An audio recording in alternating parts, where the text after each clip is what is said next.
అన్నయ్య బాధపడుకో. భూమి నిదానంగా అర్థం చేసుకుంటుంది. నీ తప్పేం లేదని తెలుసుకుంటుంది. నేను క్షమిస్తుంది. ఫస్ట్ నేను భూమికి ఎదురుపడలేనా అన్నయ్య? తన్ని ఫేస్ చేయలేను. ఎంత ఎంపారసింగ్గా ఉందంటే బ్లైండ్గా మామ్ నమ్మేసి భూమిని ఎన్నోసార్లు ఇన్సల్ట్ చేశాను. ఎలా ఎదురుపడాలి?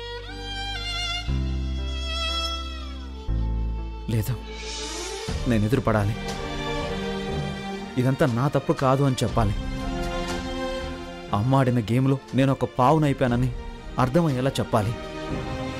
భూమి క్షమిస్తుందో లేదో అనేది పక్కన పెడితే ఈ బాధంతా పోవాలంటే, తప్పు చేశానన్న ఈ గిల్టీ ఫీలింగ్ ఉండకూడదు అంటే నేను చేసిన పొరపాట్లన్నీ ఒప్పుకోవాలి. ఇంత రాత్రి పూట? అవునన్నయ్య, ఇదే రాత్రి తేలిపోవాలి. లేదంటే నాకు తెల్లారడానికి యుగాలు పట్టేటట్టుంది.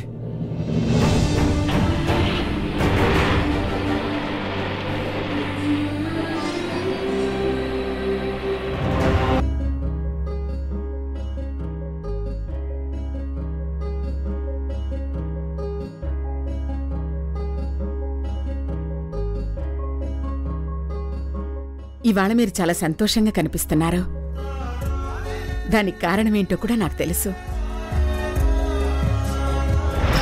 శ్రీపతి, నీ కన్న కూతురు, ఈ ఇంటి రత్నం, రాజా బహదూరు గారి వారసురాలు భూమిని నీ చేతులతో ఆశీనురాల్ని చేయి.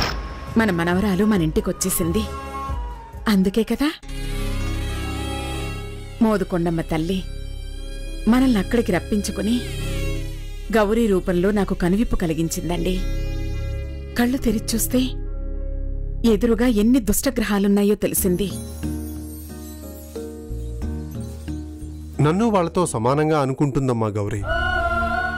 అందుకే నీకు కనిపించింది, నాకు కనిపించలేదు.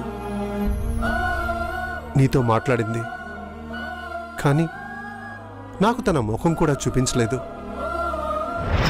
అందుకే నువ్వు నా మనవరాలుగా నాటకమాడి ఆ దుర్మార్గుల ఆట కట్టించాలి. నీకెదురుపడాలనుకుంటే ఈ ఇంటికే వచ్చేదిగా.